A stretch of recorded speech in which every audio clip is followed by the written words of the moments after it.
Olá, turma querida. Estamos ao vivo para mais uma Move Live. Hoje a de número 79, com o tema Dogmatismo e Conservadorismo no Espiritismo Tradicional. E como toda segunda-feira, recebemos um convidado especial para entrevistá-lo e trazer, as suas considerações sobre os temas centrais da nossa relação com os animais e o mundo natural e também aqueles temas que tangenciam essa temática, assim como os desafios, para que possamos construir uma sociedade mais que humana, uma solidariedade interespécies. E o convidado especial de hoje é o professor Luiz Signates. Signates tem um currículo muito extenso, é um amigo querido que a vida me presenteou nos últimos meses e é uma alegria recebê-lo aqui hoje. Signates já está chegando, já já eu coloco ele aqui na tela, ao vivo comigo, para interagir com vocês. E, primeiramente, quero saudar a cada um que está presente, a Estelinha, que saudade, Estelinha, o Murilo, querido amigo, boa noite, Murilo de Limeira, Juadaide, boa noite também, bem-vinda, Jejeca, bem-vinda, apanhou, mas achou, que legal. Vão deixando aí suas saudações, a Petra, a Ana Maria, bem-vinda mais uma vez. Enfim, sejam todas, todos e todos muito bem-vindos. É uma alegria sempre contar com a presença de vocês e interagir com vocês aqui. Mas vamos lá, deixa eu apresentar primeiramente um pouquinho do currículo do Signates. Em seguida eu trago ele aqui para a tela e a gente conversa com ele. Bom, turma, é um currículo realmente muito extenso. Uma das coisas que posso falar do Signates é que ele tem um comprometimento científico muito sério, uma pessoa que leva realmente a sério o fazer ciência, e por isso que ele tem uma produção científica, acadêmica, uma dedicação realmente reconhecida. O Signates, então, ele é pós-doutor em epistemologia da comunicação, ele é doutor em ciências da comunicação, ele é mestre em comunicação, ele é especialista em políticas públicas, etc. E ele é também pesquisador nas áreas de comunicação e de ciências da religião. No campo científico da comunicação, ele atua principalmente nas seguintes temáticas: ecologia da comunicação, epistemologia e metodologia da pesquisa em comunicação, comunicação e política, comunicação e religiosidade, comunicação e cidadania, e comunicação e teoria social crítica.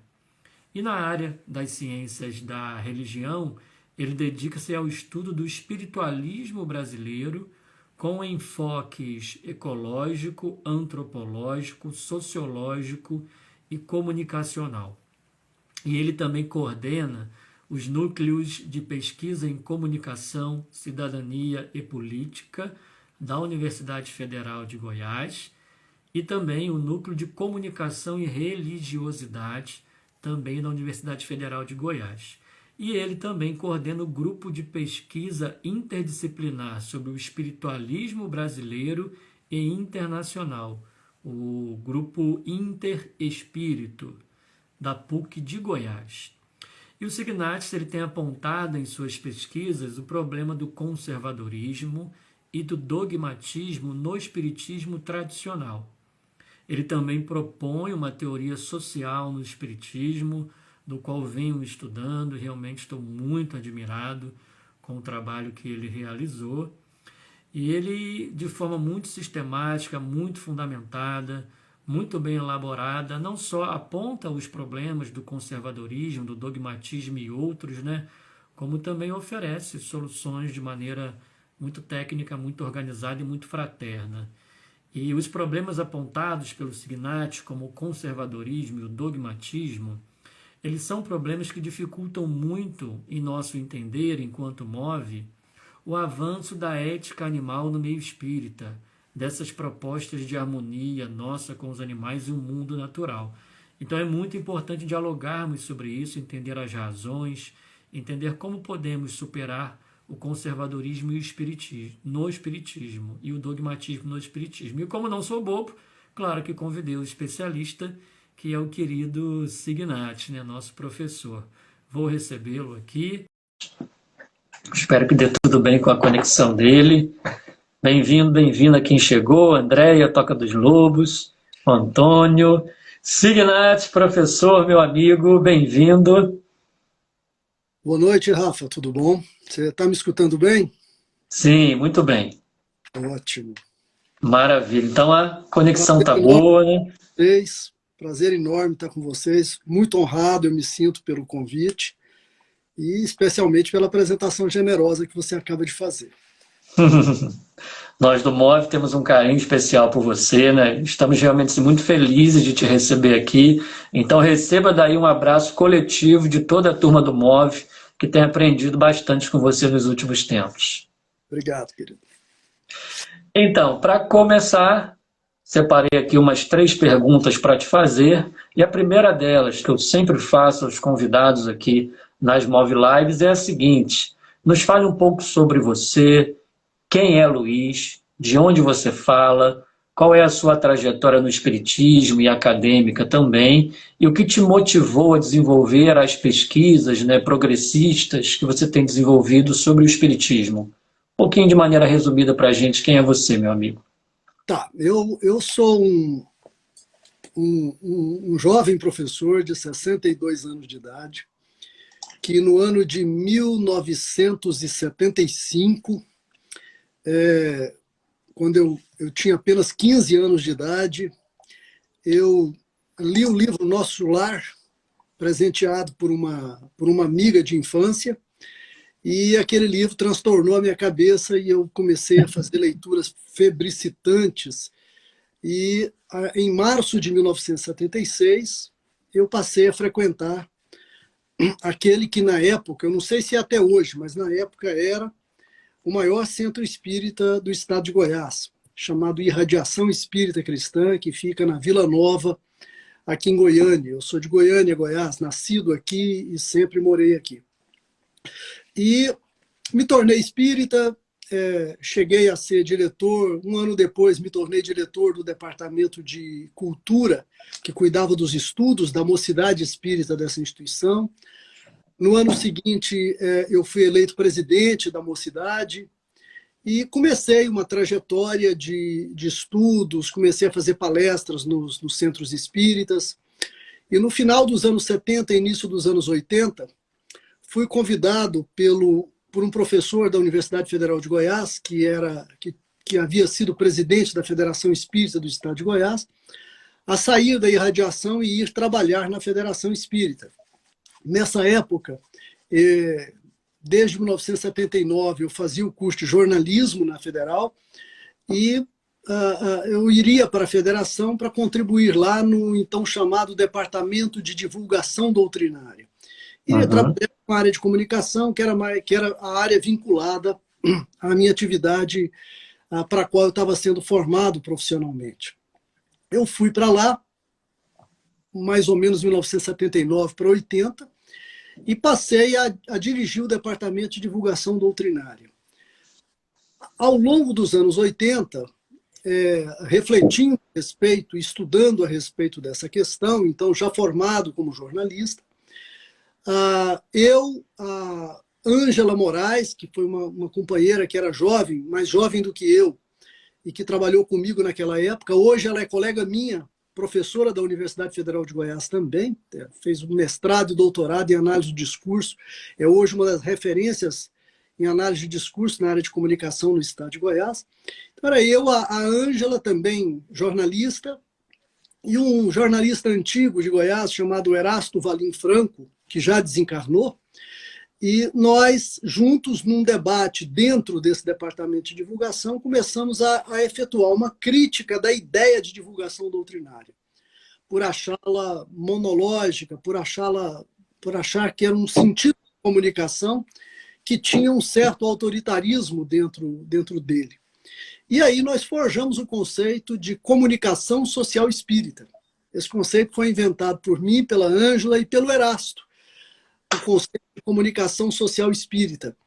E passamos a aprofundar aquilo e começamos a desenvolver uma campanha dentro do Estado de Goiás, a partir da Federação Espírita, voltado para transformar a divulgação doutrinária em comunicação social espírita. E esse sentido de transformação era, sobretudo, sair de uma linguagem de propaganda, de conversão religiosa, para uma linguagem de diálogo com outros saberes, em que o espírita poderia ensinar alguma coisa, mas também estaria disposto a aprender. E dialogar com outros campos sociais, dialogar com outros saberes e assim por diante. Em 1990, realizamos no Estado de Goiás o primeiro Congresso Estadual de Comunicação Social Espírita, na época com a presença de um publicitário de São Paulo chamado Meri Seba. Anos depois, o Meri Seba assumiria uma secretaria criada pela Federação Espírita Brasileira em Brasília, chamada justamente de Secretaria Nacional de Comunicação Social Espírita. E que foi uma coisa muito interessante. O conceito foi assumido, mas cedo eu observei que na Federação, que na FEB, esse conceito era interpretado de uma maneira diferente. Para o MERI e para a Federação Espírita Brasileira, a comunicação social espírita era a mesma divulgação doutrinária, mas com tecnologia, ele era publicitário, então com estratégias publicitárias. Então, eles consideravam que era um avanço adotar técnicas que tornassem a comunicação mais eficaz.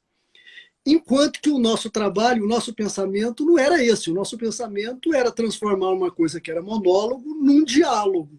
Uhum. Ter uma dialogicidade dentro da qual o espírita pudesse aprender. Cedo eu vi que, no âmbito das federativas, a ideia de comunicação social espírita como diálogo, ela conflitava com alguns conceitos fundamentais do espiritismo, que hoje eu chamo de espiritismo tradicional, que é esse espiritismo que se tornou hegemônico no movimento espírita brasileiro.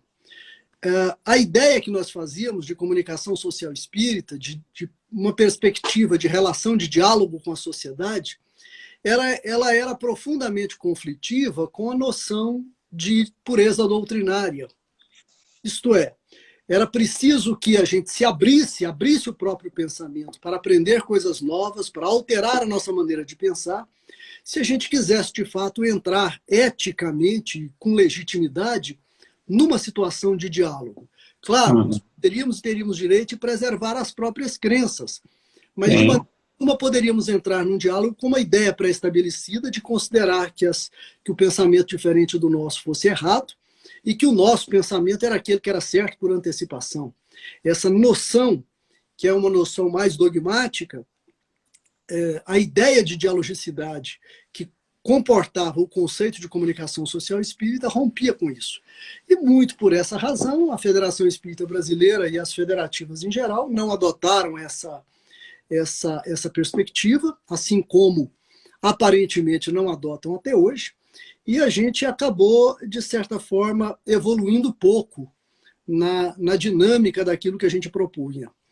Em 1994, Rafa, eu me tornei professor da UFG. Eu já era funcionário da UFG. Eu, quando era estudante de jornalismo, ainda quando estudante, eu fui contratado pela Universidade Federal de Goiás.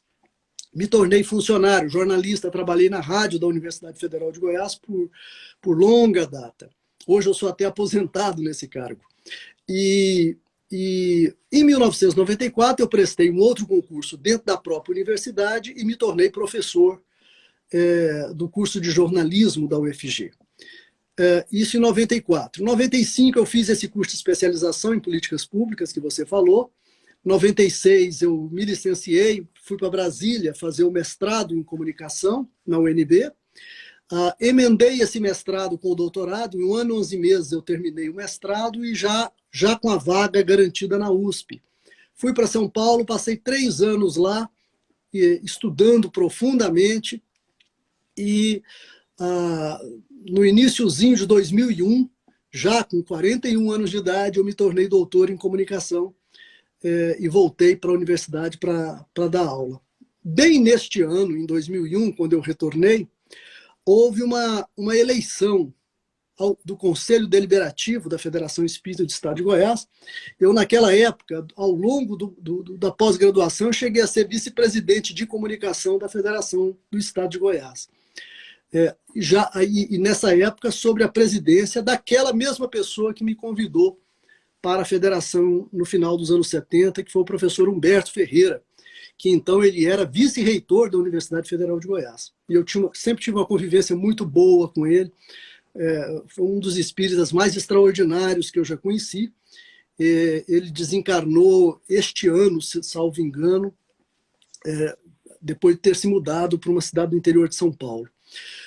Mas Humberto Ferreira era o presidente e a gente formava uma equipe que buscava um processo de democratização do movimento espírita. Nós tínhamos uma visão bastante progressista do movimento espírita e buscávamos um processo de democratização.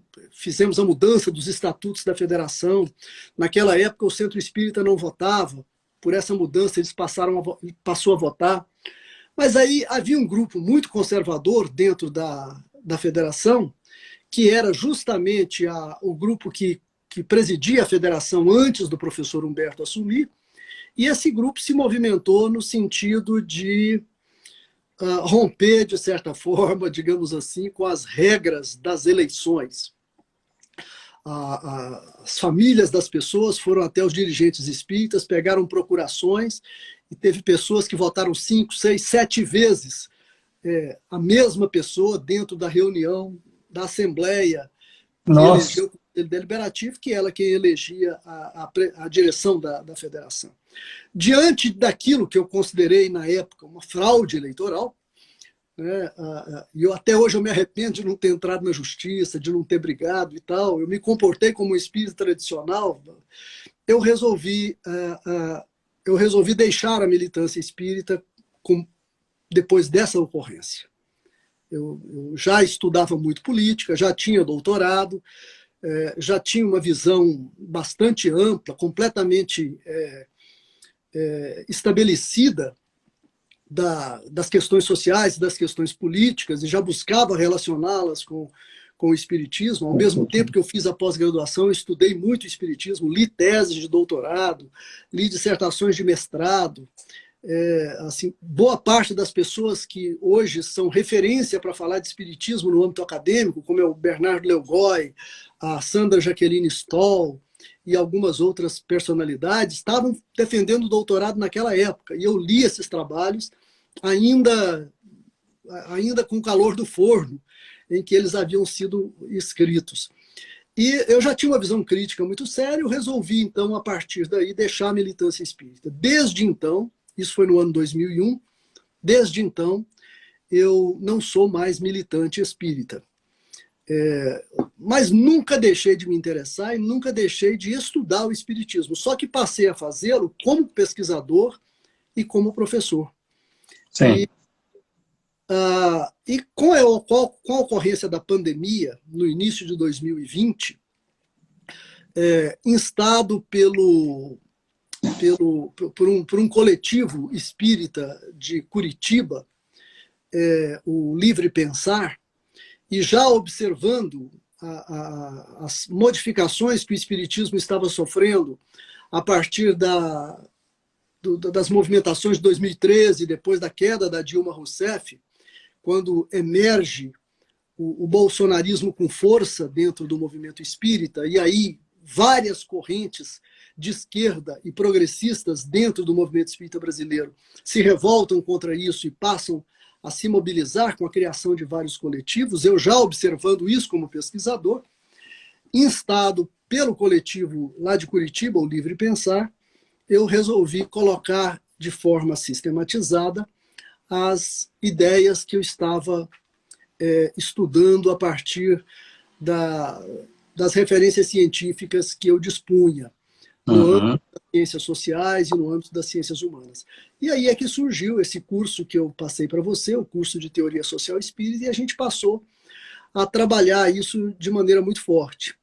Hoje eu considero, Rafa, que no âmbito dos estudos da religião, estudar o movimento espírita brasileiro, especialmente o kardecismo tradicional, constitui uma forma extremamente relevante para compreendermos a natureza específica do conservadorismo brasileiro, do conservadorismo das camadas médias e altas do Brasil, em tudo que ele tem de positivo e de negativo.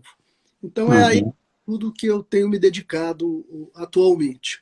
Um estudo do espiritismo como movimento social, como dentro de uma perspectiva de reinterpretação doutrinária a partir das ciências sociais, de atualização científica no âmbito das ciências humanas, da filosofia e das ciências sociais contemporâneas. Maravilha, te agradeço a resposta bem completa. Vou dividir um pouquinho da sua trajetória conosco.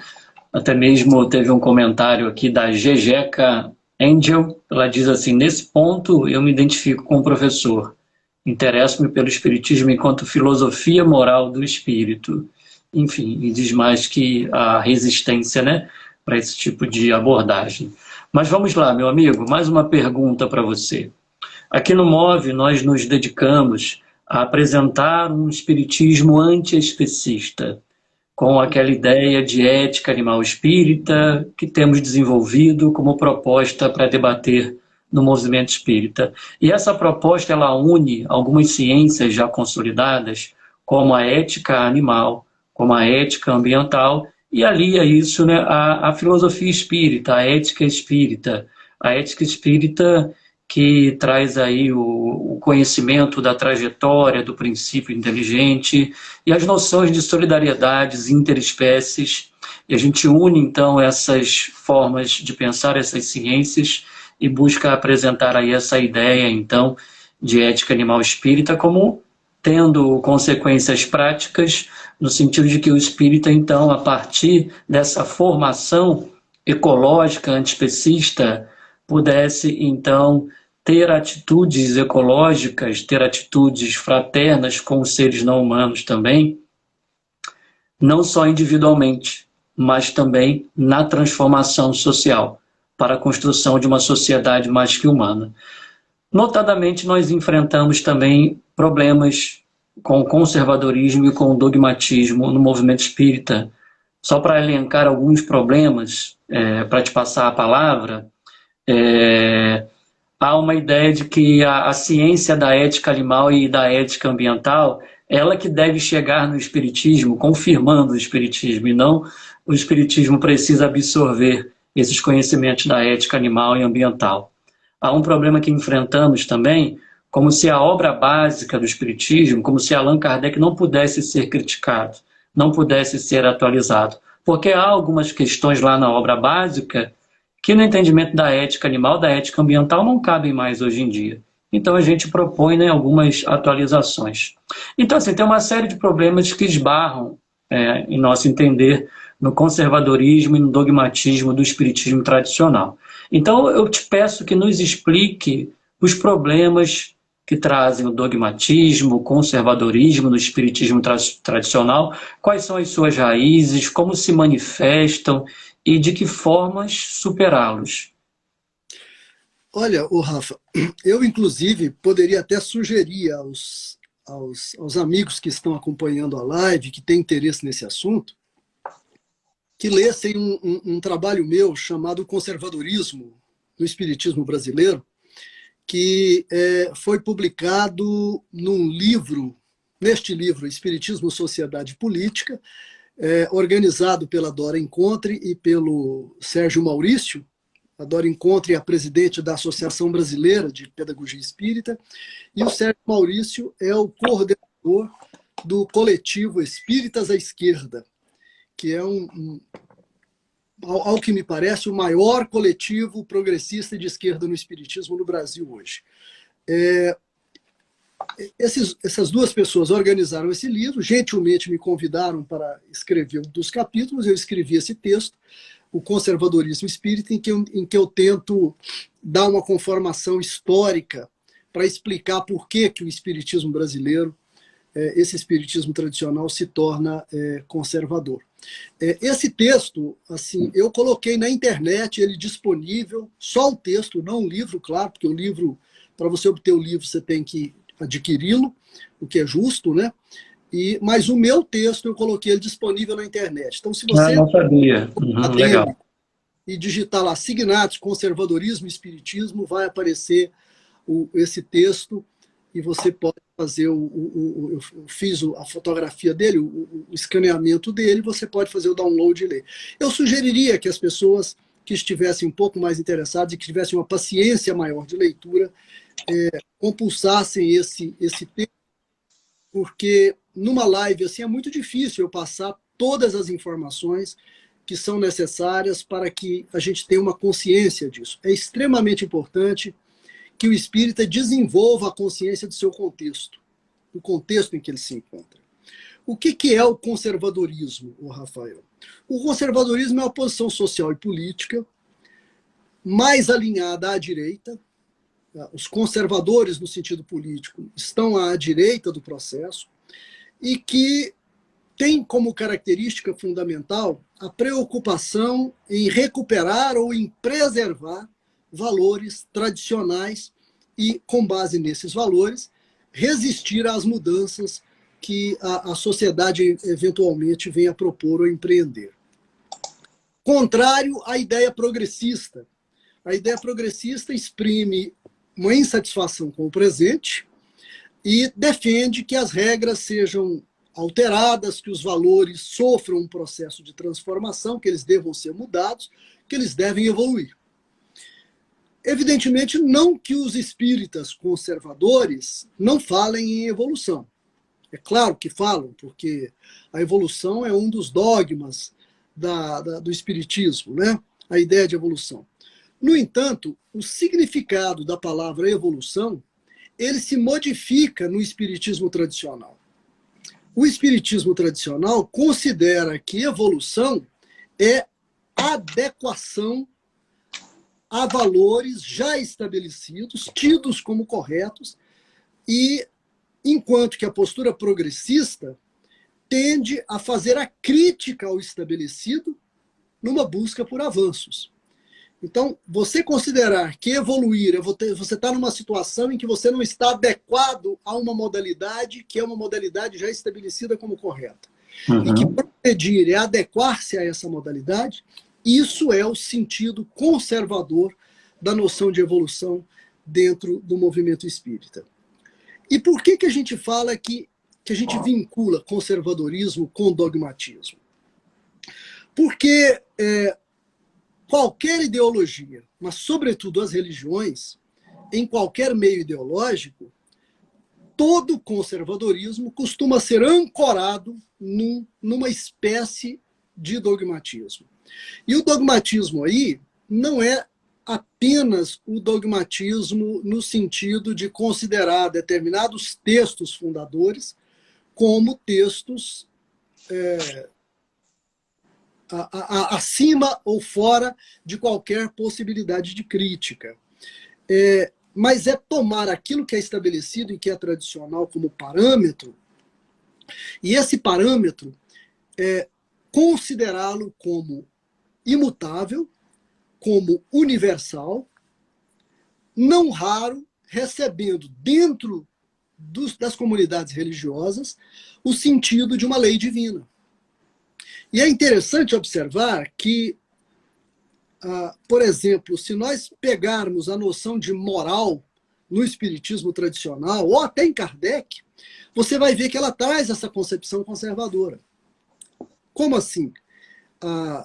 A ideia de moral, desde Kardec, dentro do espiritismo, não é vista como um sistema de hábitos e de regras construídos socialmente e que se transformam conforme o contexto histórico. Não. Você vai ver no Livro dos Espíritos a ideia de moral ser estabelecida como uma lei divina inscrita na consciência.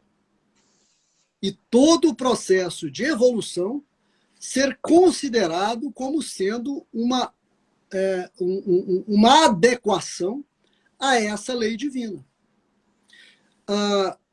Isso é o quê? Isso é uma visão essencialista da ideia de moral.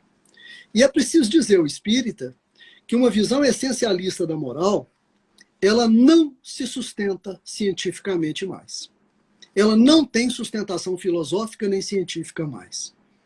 Lá na cultura do século XIX, ainda se tinha uma percepção, uma percepção nesse sentido, por quê? Porque a concepção de moralidade que se fazia na época era muito ancorada na concepção das ciências naturais, tal como eram conhecidas naquela época. Uhum. E ainda nem na física a ideia de relatividade. As leis de Newton eram consideradas leis divinas, universais e imutáveis. A mecânica clássica é feita de leis que valem universalmente. Só que na virada do século XX, a própria física alterou isso. A partir do Einstein, do Heisenberg, o pessoal que desenvolveu a teoria da relatividade, a mecânica quântica, essa noção de lei universal decaiu na própria física. No século XIX, a visão que eles tinham era essa, e a ideia que se tinha era de que o comportamento humano ou a intimidade do ser humano poderia ser abordado pelo mesmo tipo de princípio, pelo mesmo método. Daí que a noção de moral poderia ser concebida muito bem como uma lei.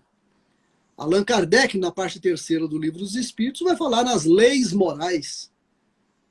E hoje, a ideia de lei, que é uma ideia positivista, já não tem mais sentido naquilo que diz respeito a questões de comportamento, a questões morais ou a questões sociais. Mas o que acontece? O que aconteceu com o espiritismo tradicional na sua transferência da França para o Brasil?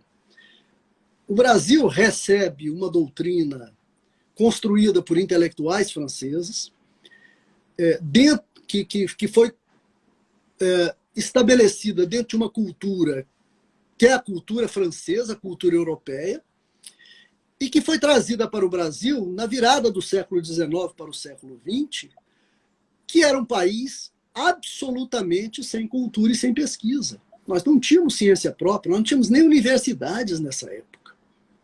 Não tínhamos nem universidades.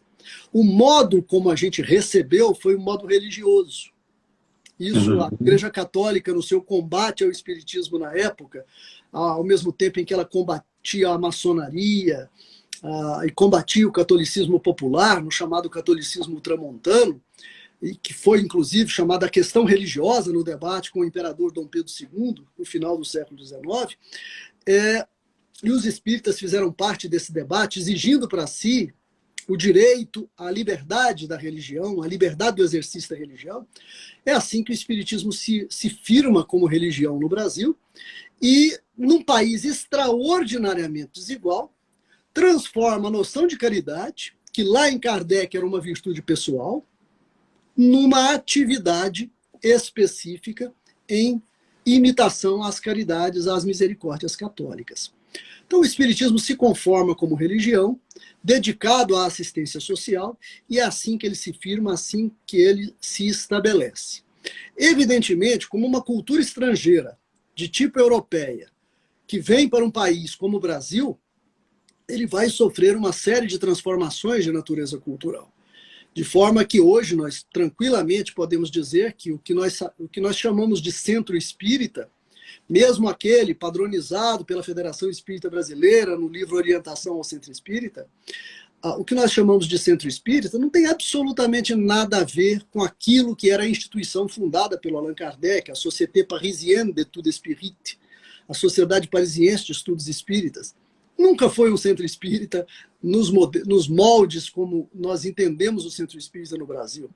A instituição espírita no Brasil foi bastante criada mais ou menos aos moldes da paróquia católica. Era uma espécie de paróquia leiga às instituições espíritas, e assim que o centro espírita criou a sua própria tradição.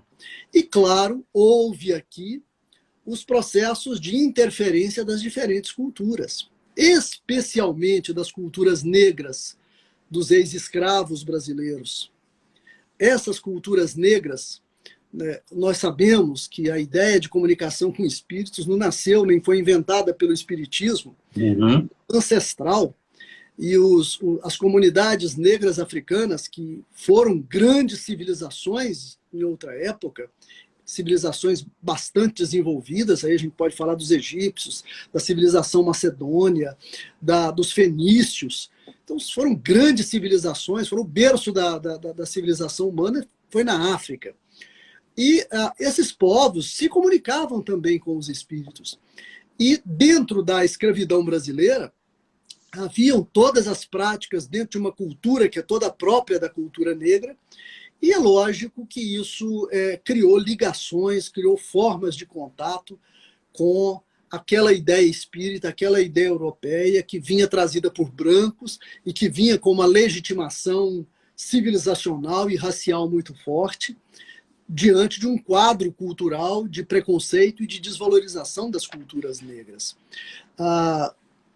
Muito bem, os espíritas que começaram a praticar as religiões negras incomodaram os intelectuais espíritas brasileiros da primeira para a segunda metade do século XX.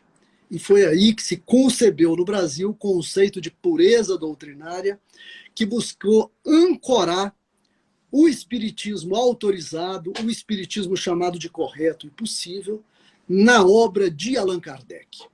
Isso foi fortemente amparado pela produção mediúnica do Chico Xavier, que foi o grande líder carismático que o espiritismo teve ao longo do século XX, que interferiu demais nesse modo católico de se fazer espiritismo.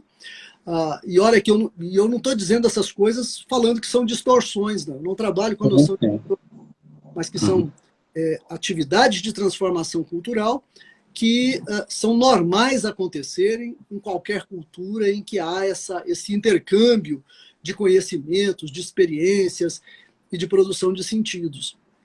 Então, esse ancoramento em Kardec foi a possibilidade encontrada pela intelectualidade espírita brasileira para, como se diz, tentar fazer uma coisa que é uma coisa muito comum nas religiões, que é tentar garantir a pureza original. A ideia que no cristianismo tradicional é a ideia do Éden, de uma pureza original e que depois, com a história, se torna impuro, e aí a religião passa a tentar recuperar esse mito de origem. Isso acontece dessa forma no movimento espírita. Allan Kardec, que era um intelectual, que ele mesmo jamais quis para si essa ideia de ele ser o critério de todas as coisas. Allan Kardec jamais defendeu que somente na obra dele se encontrava o espiritismo. Muito pelo contrário, eles tinham o costume na época de chamar qualquer manifestação mediúnica de manifestação espírita. A ideia que Allan Kardec parece que tinha do espiritismo era de que era um conhecimento universal, que tenderia a se tornar conhecimento geral muito rapidamente. Tanto é que o Leon Denis, que foi, na França, um batalhador pela criação da escola laica, ele defendia, ao mesmo tempo, que nas escolas laicas o espiritismo fosse ensinado. E, recentemente, eu participei de uma live em que a pessoa me perguntou, falou, mas como é que você vê essa contradição? Ele defender ensino laico e defender ensino de espiritismo. Mas simples, porque na concepção de Leon Denis, o espiritismo era uma ciência. E a gente deve ensinar ciência nas escolas laicas. Não é religião. Virou religião pelo trato histórico que nós demos a ele. Muito bem. Então, ancorar, transformar Kardec num critério de verdade ou num critério de definição da identidade espírita foi a maneira pela qual a intelectualidade espírita da primeira para a segunda metade do século XX encontrou de, primeiro, firmar, em termos doutrinários, uma angulação forte para a interpretação espírita e, ao mesmo tempo, escoimar do espiritismo as tradições e as interferências negras. Então, foi, ao mesmo tempo, um ato de limpeza doutrinária e um ato de racismo. E o racismo foi explícito. A polícia de Getúlio Vargas, durante a ditadura Vargas, ela perseguia os terreiros de Umbanda e de Candomblé no Brasil inteiro. Se você quisesse registrar um centro espírita, você ia no cartório, como se faz hoje, e registraria como uma associação religiosa qualquer. Se você quisesse, na época, registrar um terreiro de Umbanda ou um terreiro de Candomblé, você teria que ir à delegacia, chamada Delegacia de Tóxicos e Mistificações, e pedir a permissão para aquilo. E aquilo era fiscalizado e combatido pela polícia. As religiões negras eram severamente perseguidas pelas instituições policiais no regime Vargas, que a gente sabe muito bem que era um regime integralista, e o integralismo era bastante inspirado no fascismo italiano e no nazismo alemão, né, que só deixou de ser alguma coisa assumida explicitamente com o fim da Segunda Guerra Mundial e com a derrota do eixo. Aí aquilo passou a ser negativo. Mas enquanto não era negativo, aquilo foi defendido pelos integralistas. E dentro do integralismo, a gente sabe que há uma concepção fortemente racista, como a que caracterizou o nazismo, como a caracterizou o regime fascista de Mussolini. E essa visão racista, ela tinha ancoragem numa antropologia do século XIX. É muito interessante observar que a antropologia, quando nasce, ela nasce racista. Uhum. Podemos encontrar, por exemplo, um médico que escreveu o comecinho da sociologia brasileira, no início do século XX, em que ele diz, ele chega a fazer um prognóstico do estudo sociológico da população brasileira. Ele prevê que no ano 2000, esse que já passou há 20 e poucos anos, né, que no ano 2000 o Brasil estaria pronto para se tornar um país desenvolvido, porque não haveria mais negros no Brasil. Então haveria uma purificação racial para que o Brasil se tornasse um país completamente branco, e assim ele se tornasse autorizado a entrar no Colégio das Nações Desenvolvidas. Uhum. Esse tipo de coisa visitava a cabeça das pessoas e era uma preocupação das pessoas. Então nós vemos intelectuais de expressão no espiritismo, como o Herculano Pires, por exemplo, afirmar em vários livros dele que o espiritismo não poderia ser confundido com toda aquela sorte de sortilégios e magias daqueles povos primitivos. É interessante observar, e quando a gente fala isso, eu falo com muita seriedade, eu digo que o movimento espírita brasileiro tem uma dívida histórica com a população negra do nosso país. E vou repetir, o movimento espírita brasileiro tem uma dívida histórica com a população negra do Brasil. Uma dívida histórica.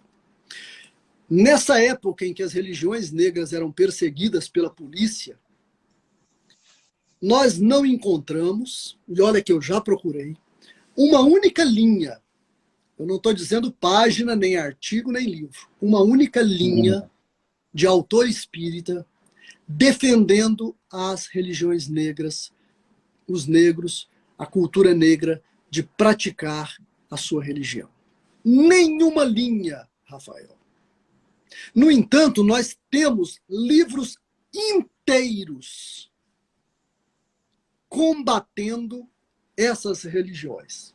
Exatamente. Negando a elas aquilo que foi uma das formas pelas quais vários dos líderes de terreiros de Umbanda no Brasil tiveram para se defender e evitar a repressão policial, que é chamar a própria tenda de tenda espírita, o que nunca foi uma distorção, porque uma das correntes da Umbanda, a Umbanda fundada pelo Zélio de Moraes, no Rio de Janeiro, que é uma Aqui pertinho de mim, Signati. Eu moro em Niterói.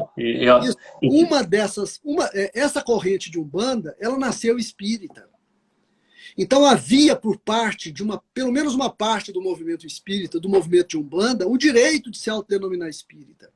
Os espíritas negaram a própria identidade E há um caso registrado pela antropóloga Ivone Velho, na sua tese doutoral, chamada O Medo do Feitiço, em que ela conta, a partir dos documentos que ela levantou, que nos anos 40 do século XX, diante da perseguição da polícia sobre os terreiros de Umbanda, e preocupado com o fato de vários dos terreiros, para se livrar dessa perseguição, colocar espírita no nome, porque o espiritismo era uma religião branca, já relativamente aceita pela sociedade brasileira, era o chamado espiritismo de mesa branca, né?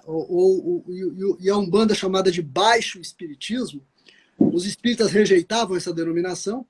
A Federação Espírita do Estado de São Paulo, Rafael, distribuiu para a polícia, entregou para a polícia a lista dos centros espíritas filiados a ela, a fim de que a polícia pudesse reconhecer quem era espírita e reconhecer quem deveria reprimir, mesmo que usasse o espírita no nome. Então, nós não somente tivemos um espiritismo que não soube compreender o sofrimento da população negra, um espiritismo que não soube defender o direito dos negros de praticarem a sua cultura e a sua religiosidade, a sua espiritualidade. Não somente isso, mas nós tivemos um movimento espírita que colaborou na repressão a eles, que participou do processo de repressão. Então, isso foi uma das formas, então, de escoimar os negros do espiritismo, foi dogmatizar a doutrina. Aquilo que está em Kardec é espiritismo, aquilo que está fora de Kardec não é espiritismo. E isso consolida um processo muito severo de dogmatização do pensamento espírita, que persiste até hoje. Até hoje, como você mesmo disse, é muito difícil questionar Allan Kardec, muito difícil questionar. E Kardec se transformou num critério de verdade. Num critério de verdade. E, por esta razão, acontece aquilo que é o que vai dificultar profundamente vocês a desenvolverem um pensamento especista, um pensamento anti-especista dentro do movimento espírita tradicional, que é o fato de que o espiritismo não dialogou, o espiritismo brasileiro nunca dialogou ao longo de todo o século XX, e agora, já com quase um quarto do século XXI já percorrido, o espiritismo nunca dialogou com as ciências sociais, com as ciências históricas. A epistemologia das ciências sociais sofreu um desenvolvimento absurdo, enorme ao longo do século XX. Não há o menor diálogo. Até hoje, o espírita ainda possui uma mentalidade individualista, uma mentalidade intimista. Ele acredita que a transformação da humanidade virá da reforma íntima, o que é não é nem uma utopia, que é algo completamente ilusório. Nunca nenhuma transformação, em nenhum momento da história da humanidade, nenhuma transformação social, nenhuma revolução veio impulsionado por transformação íntima de quem quer que seja. Muito pelo contrário. Nós criamos condições sociais e dentro dessas condições é que a gente trabalha com a expectativa de que as pessoas se melhoram. Primeiro é a mudança social. Se você não criar a mudança social, se você não criar um ambiente social, as pessoas tendem a não se transformar ou até a piorar.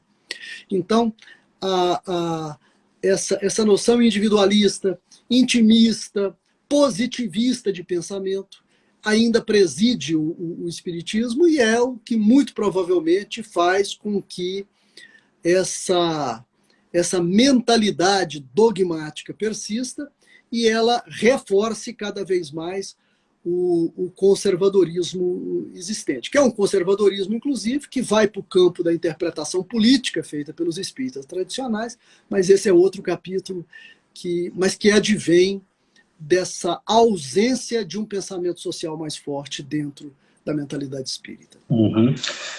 Fazendo um complemento a essa questão da reforma íntima e dividindo com você os desafios nossos aqui para avançar na ética animal no espiritismo, na ideia antiespecista, nós já ouvimos muito mesmo de que os problemas socioambientais, a crise socioambiental que enfrentamos, isso será resolvido pela espiritualidade. Basta que a gente cuide da nossa transformação íntima. Pois é.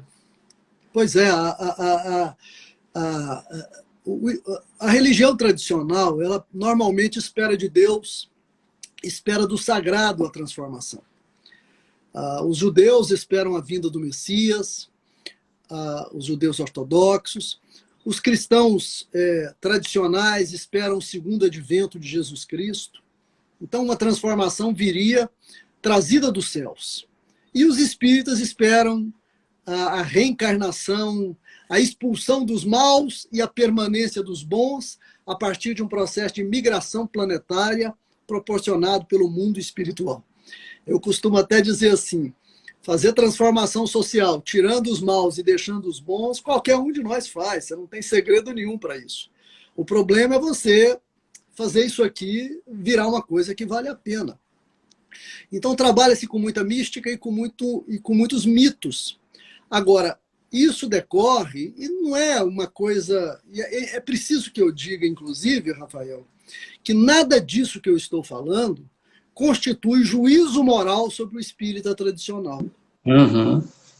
Do ponto de vista ético, o espírita tradicional, conservador, é uma pessoa excelente. É uma pessoa boa, é uma pessoa cordata, incapaz de levantar a voz, às vezes, para enfrentar um debate, incapaz de agredir quem quer que seja. É uma pessoa que, diante de alguém que sofre, ele se dedica a amparar essa pessoa, é uma pessoa caridosa, uma pessoa boa. O espiritismo melhora as pessoas. É, em geral, uma pessoa honesta. Eu não conheço, olha, desde 1975 que eu convivo com os espíritos. Desde 1975. Primeiro como militante, hoje como pesquisador. Rafael, eu nunca ouvi falar de um desvio de verba numa obra de assistência social espírita. Nunca vi falar de um espírita que houvesse se enriquecido ilicitamente a partir de verbas de assistência, a partir de desvio de dinheiro. Se você doa um valor qualquer, uma propriedade qualquer para uma instituição espírita, você pode ficar tranquilo que você tem certeza que aquilo vai para a atividade fim. Não vai ser desviado para o enriquecimento de ninguém, como a gente vê aí em diversas religiões, lideranças religiosas ficarem milionárias, comprarem grandes fazendas e tal, com o dinheiro dos fiéis. Você não vê isso no espiritismo. Então, o espiritismo é um movimento intrinsecamente bom. Intrinsecamente bom. Então, assim, o que eu digo, essa crítica que eu faço, não é um juízo moral do espírita, mas sim uma incapacidade que essa mesma pessoa, boa como ela é, tem, de refletir social e política e culturalmente o espiritismo. Historicamente também, né? Isso por quê?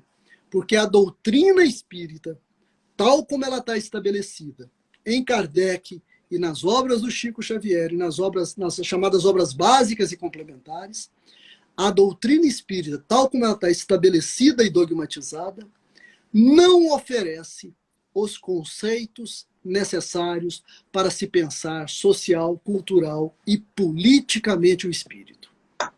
A doutrina espírita não fornece esses conceitos. Por que não fornece? Porque não houve um diálogo da doutrina com o desenvolvimento das ciências sociais. Aquilo que está no item 55 do livro A Gênese de Allan Kardec, lá na notinha de rodapé, está no texto fundamental e na nota de rodapé. Questão 55, capítulo 1º do livro A Gênese, que é um dos textos de epistemologia, dos raros textos de epistemologia em Kardec. Caráter da revelação espírita. Questão item número 55, no texto e na nota de rodapé, em que Kardec, na nota de rodapé, enfatiza o que ele está dizendo, contra a autocracia de princípios do espiritismo. Ele diz que o espiritismo jamais seria ultrapassado, porque quando a ciência descobrir ou transformar alguns de seus conceitos, o espírita modificaria o seu conceito e adotaria o conceito da ciência. Então é o contrário disso que você diz. No espiritismo tradicional brasileiro, dogmatizado como ele está, se construiu uma coisa que nos meus textos eu chamo de ideologia confirmatória da ciência. Uhum. A ciência é vista como positiva só naquilo que ela já confirma o que o espírita pensa que já sabe. Naquilo que a ciência eventualmente discorda, o espírita assume uma postura arrogante e diz: não, a ciência um dia vai chegar a descobrir o que nós já sabemos.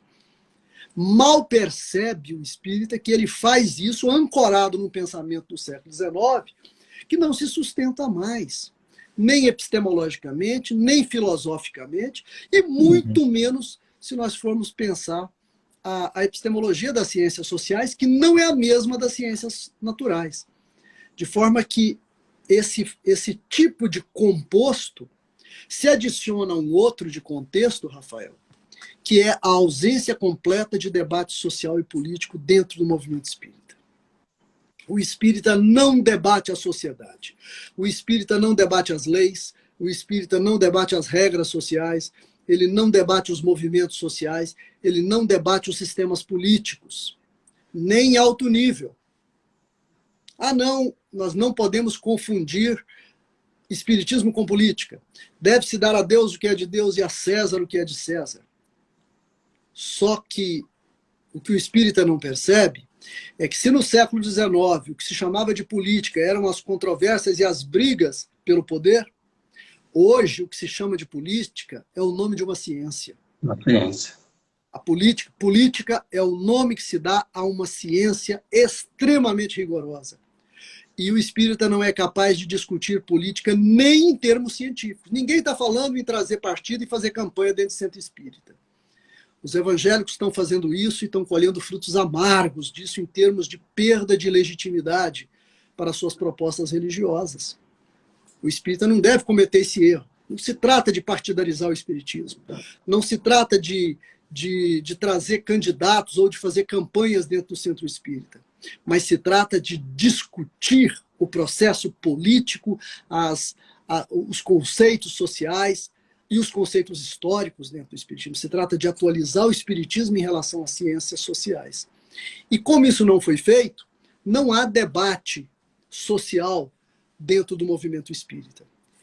Pela ausência de debate social, o espírita brasileiro, que é de camada alta e média, assume na hora de tomar decisões políticas e na hora de pensar socialmente, ele assume as características da sua classe social. O espírita brasileiro é um burguês que pensa como elite e que assimila todo o conservadorismo retrógrado e reacionário das elites brasileiras. E não é por outra razão que em 2018, segundo os dados do Datafolha, 54% dos espíritas votaram em Bolsonaro. Reproduz a ideologia da sua classe social, né? Mesmo com as contradições discursivas existentes. Então, é isso, é a realidade que nós temos. É essa a realidade que nós temos. Como mudá-la é outro capítulo. Deixa eu te fazer algumas perguntas e ler alguns comentários que foram trazidos aqui ao longo da sua exposição. Okay. Eu te agradeço muito, né, por ajudar o movimento espírita a fazer essa autocrítica, que é fundamental. E eu recebo isso com tanta alegria, com tanta necessidade, enquanto, né, uma pessoa militante espírita, né, que às vezes até me entristeço como que isso às vezes é recebido como algo assim, como se você fosse um inimigo do espiritismo, enfim, né?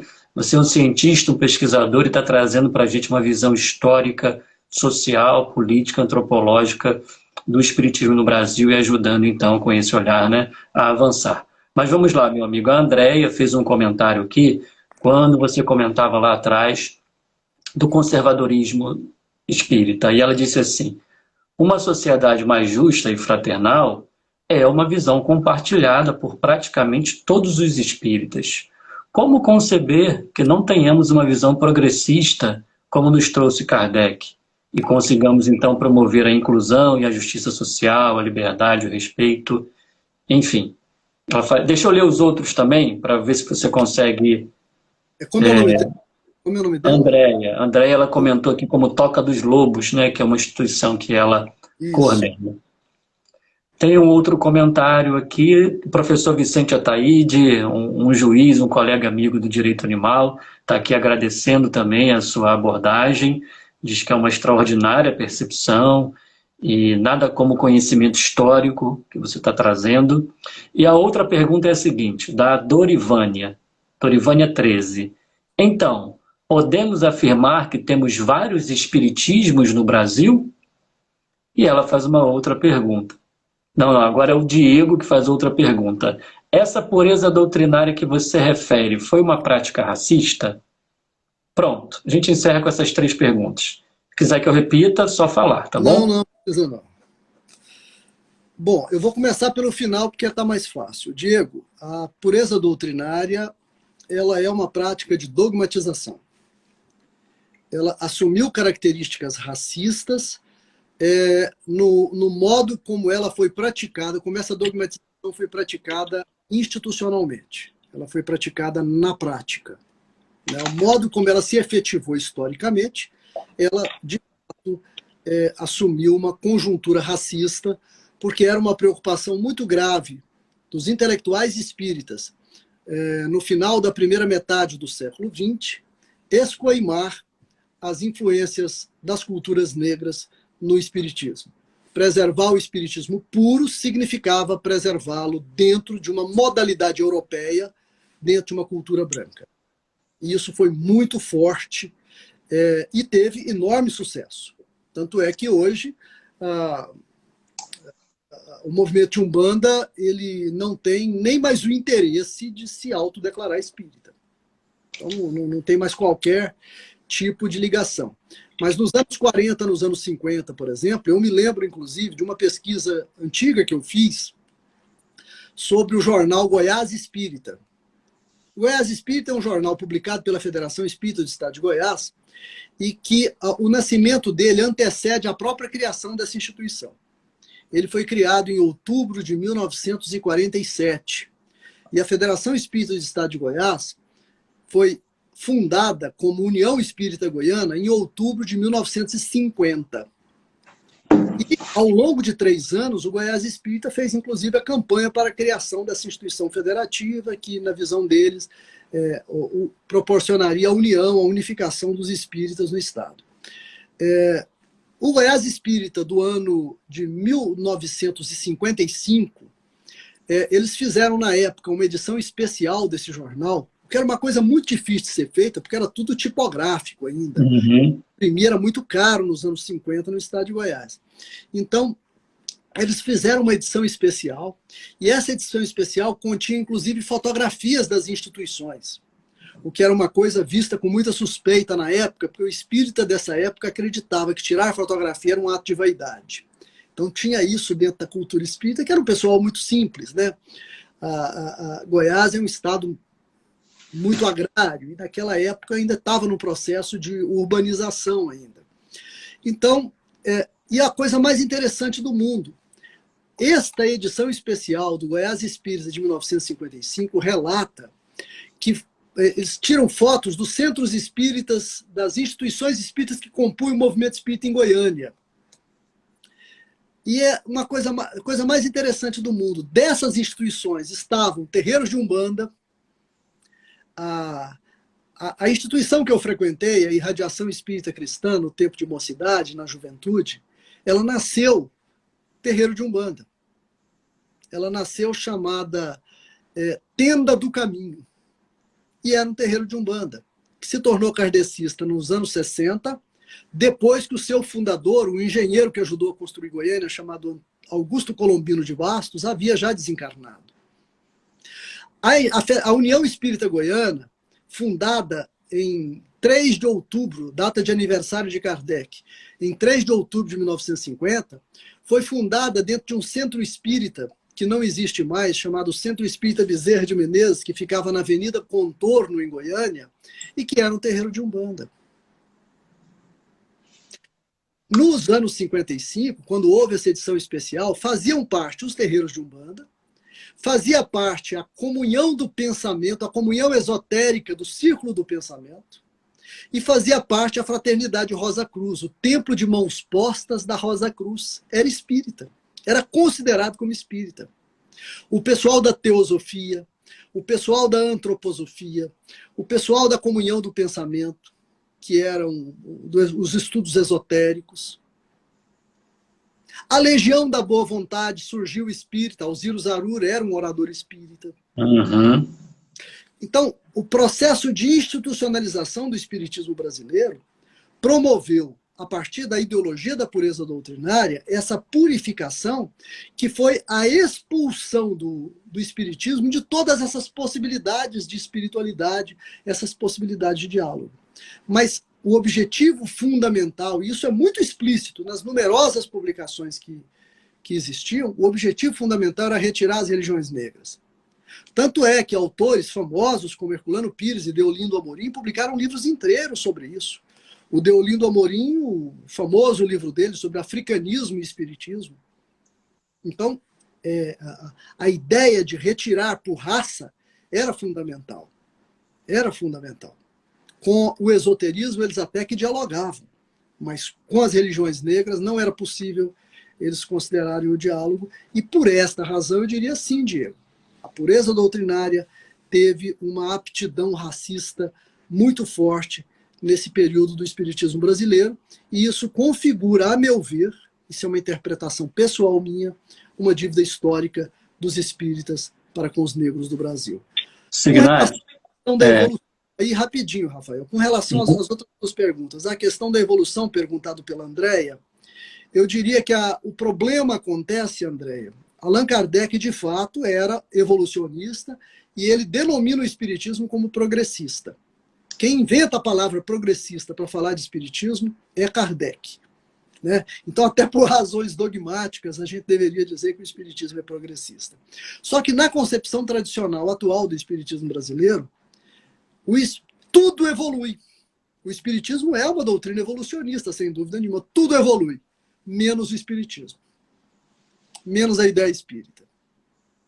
E isso é uma contradição que você vai perguntar por que essa contradição existe? Por razões históricas, por razões sociais, como as que eu falei. Agora, nós somos, evidentemente, contrários a essa contradição. Eu acho que essa contradição, quem tem que dar conta dela são os espíritas conservadores. Eu tive que anotar essa, eu tive que anotar. Tudo evolui, menos o espiritismo.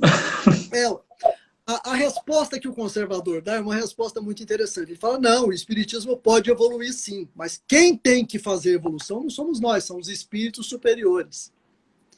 Aí me digam como é que o movimento espírita vai, diante de um espírito superior que compareça numa reunião mediúnica qualquer e proponha uma mudança doutrinária num conceito espírita, como é que esse espírito vai ser acolhido?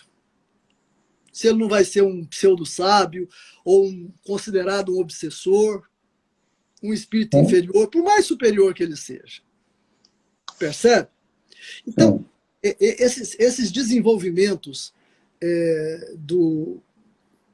da doutrina espírita, eles precisam ser feitos, e a meu ver, aí a sugestão que eu tenho feito é essa, a partir de uma ideia de que o espiritismo é a doutrina dos espíritos, inclusive dos encarnados. E aí recuperar o diálogo com as ciências sociais, atualizar o espiritismo, reconhecer que perdeu o compasso da história, reconhecer essa falta de atualidade e trabalhar no sentido de efetuar essa discussão. E é o que os coletivos progressistas e de esquerda do Brasil, espíritas, têm começado a desenvolver e, a meu ver, está aí a semente do que pode ser o espiritismo brasileiro do futuro. Não sem erros, mas muito mais solidário, muito mais dialógico, muito mais aberto e, por esta razão, muito mais atual e muito mais inteligente. E, nesse sentido, eu diria a Dorivane, sim, nós temos vários espiritismos no Brasil. Vários espiritismos. O espiritismo tradicional, hegemônico, representado pela Federação Espírita Brasileira e pelas suas afiliadas, é um dos espiritismos. talvez aquele que ainda seja hegemônico por ser o mais numeroso, porque é o que é mais religiosamente orientado. E a religião, ela é uma prática que tem um poder agregador muito grande. Então, assim, essa perda de um aspecto racional em função de um aspecto emocional muito forte causa essa agregação e pode reunir grandes quantidades de pessoas numa situação de muito baixa reflexão e de muito baixa cidadania, como é típico da cultura brasileira. Entretanto, é um espiritismo que sofre de uma contradição muito forte, porque ele é posicionado muito severamente nas camadas altas, mais ricas e mais escolarizadas da população brasileira, e não tem nenhum diálogo com as camadas baixas, com a maioria da população. A maioria absoluta da população brasileira só conhece o espiritismo pelo seu braço de assistência social.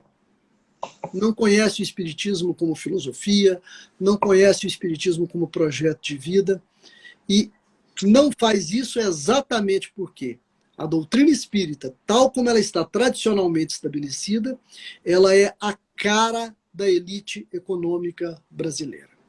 Ela é racista, ela é exclusivista, ela é arrogante, ainda que dourada de fraternidade.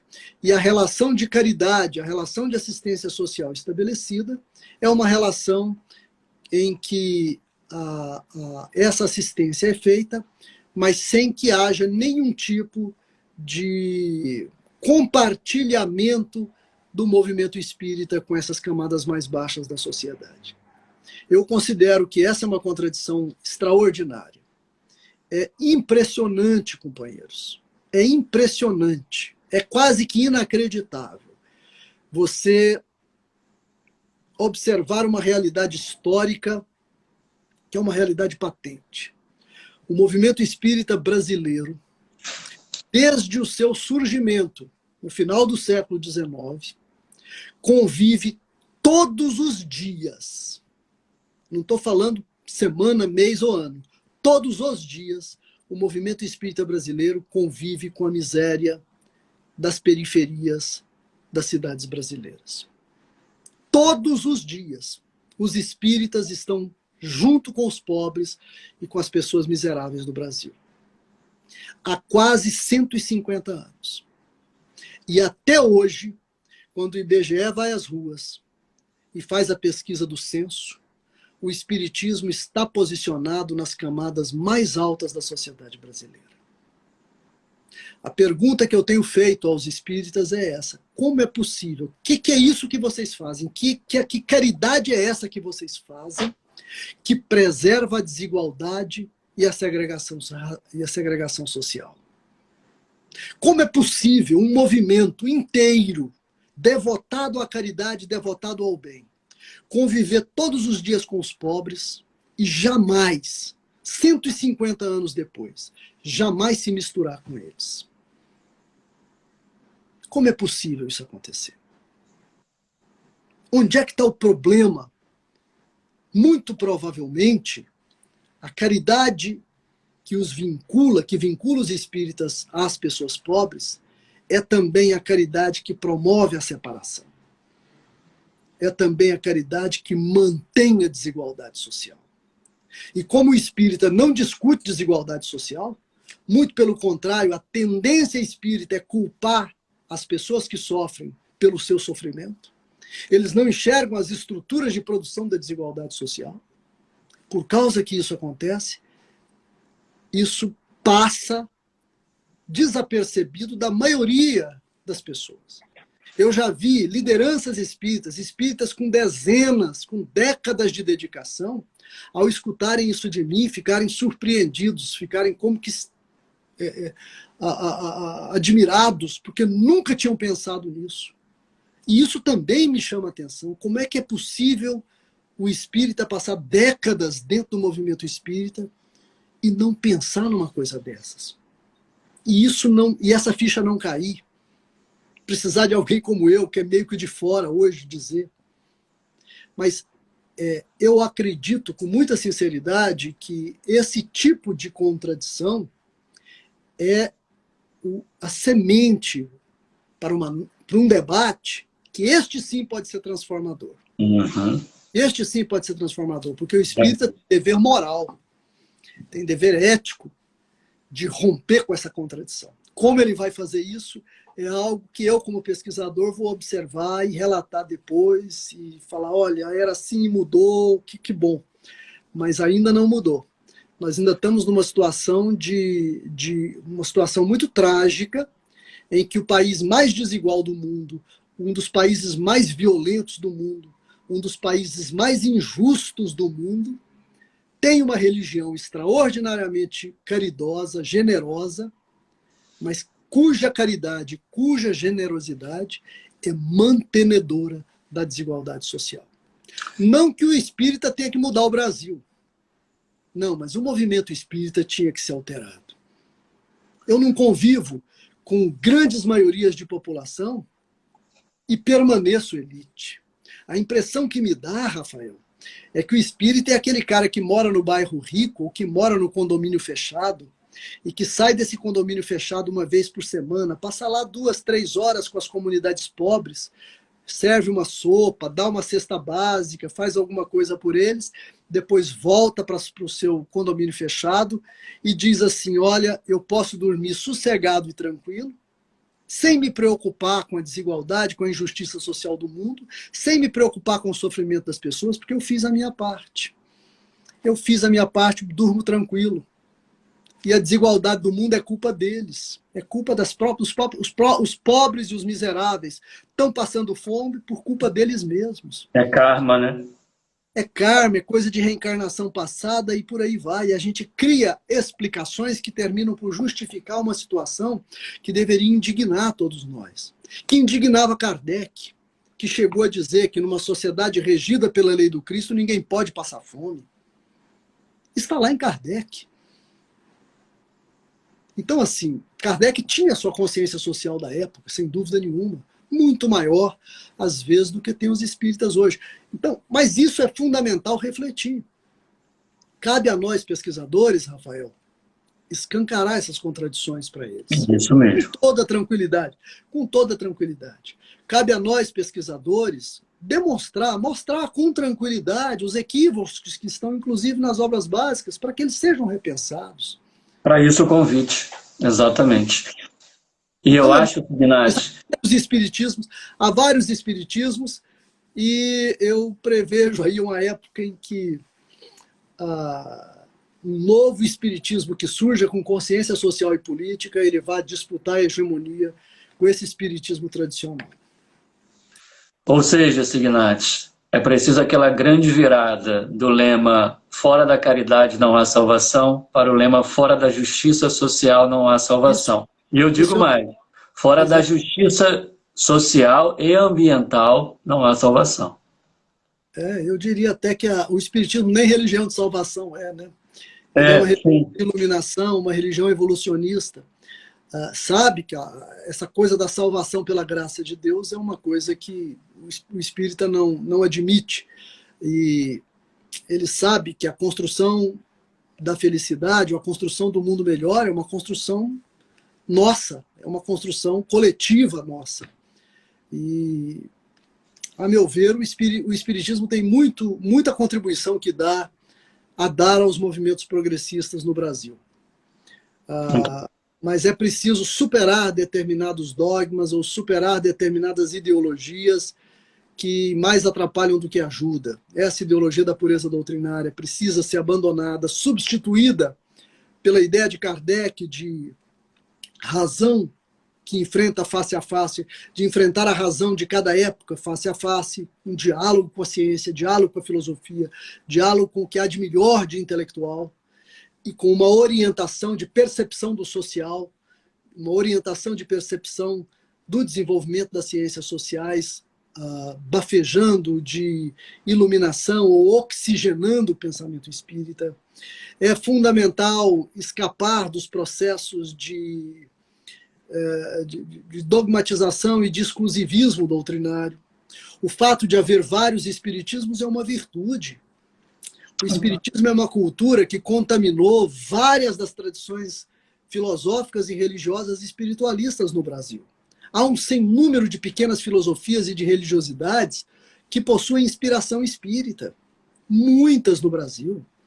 Eu poderia citar algumas delas que têm sido estudadas nas ciências da religião e que são interessantíssimas. Nós, no Grupo Interespírito, que é esse grupo de pesquisas que nós mantemos na Católica de Goiás, para estudos do espiritualismo, nós temos estudado essas correntes. Então, há muitas ligações, há muitas conexões. As ideias espíritas, algumas delas são compartilhadas por várias espiritualidades e por várias religiosidades. Então, e no Brasil, muitas surgiram de dentro do espiritismo.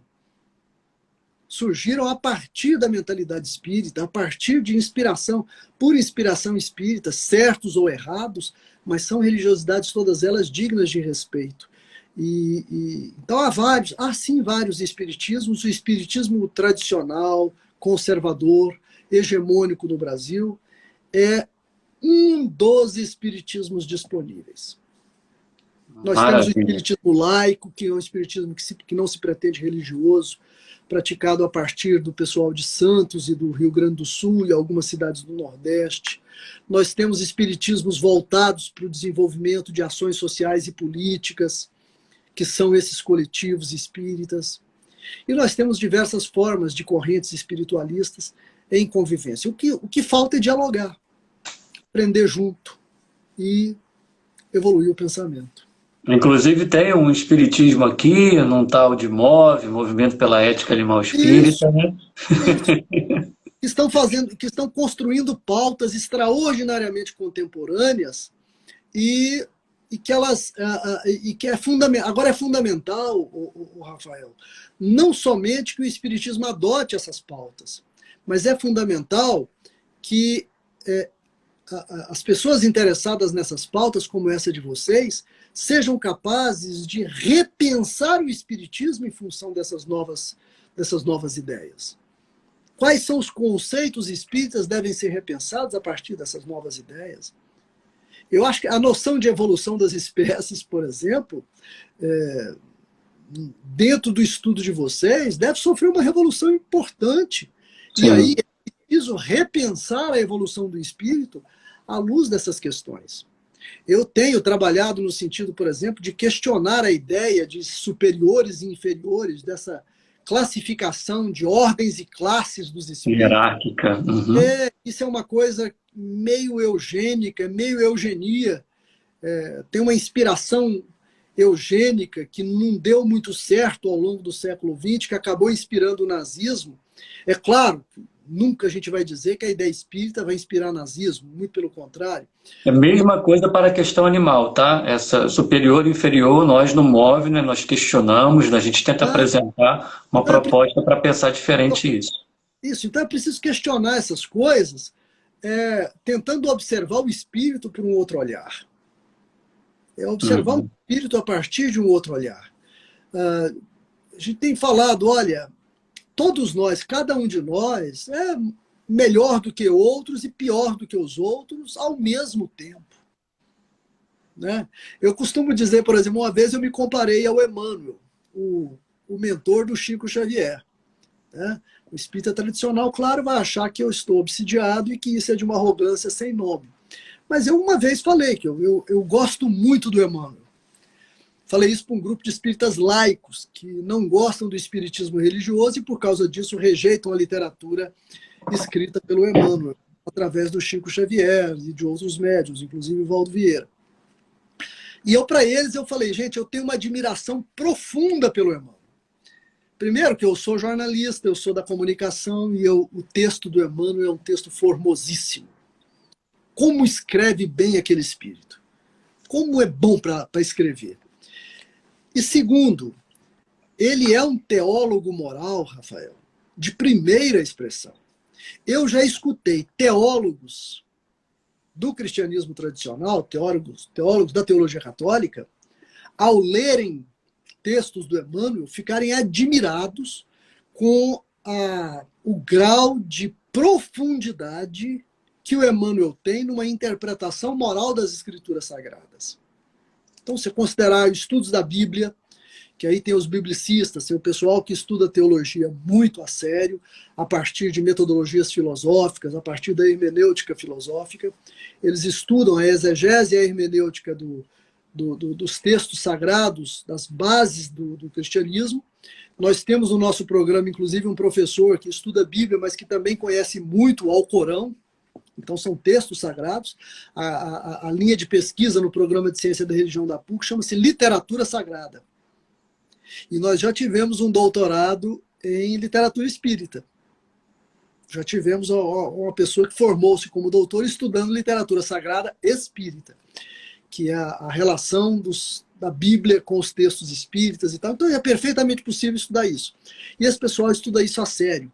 E eu já escutei de professores de teologia dizerem: olha, eu sou admirado com a capacidade extraordinária de interpretação moral, criativa e extremamente espiritualizante, que o Emmanuel, através do Chico Xavier, fez com os evangelhos e com os textos de Paulo, com as epístolas. Então, é um grande teólogo moral. Eu tenho a maior admiração pelo Emmanuel como teólogo moral, Rafael. Agora, todas as vezes que o Emmanuel desceu para falar de sociologia, de ciência política, desculpe, mas ele disse asneiras imensas, monstruosas. Ele, o Chico Xavier, não entendiam absolutamente nada, nem de economia, nem de política, nem de sociologia. E a ausência de crítica a isso que é o problema para mim. Isso. Aí você pensa, mas então ele não é um espírito superior? Claro, em teologia moral ele é superior a mim. Mas aí eu falei assim, arrogantemente, em sociologia e em ciência política, me desculpe, eu sou superior a ele. Porque ele não sabe, e eu sei. E eu não sei de teologia moral um centésimo do que ele sabe. Então, a noção de superior e inferior é uma noção extraordinariamente complexa.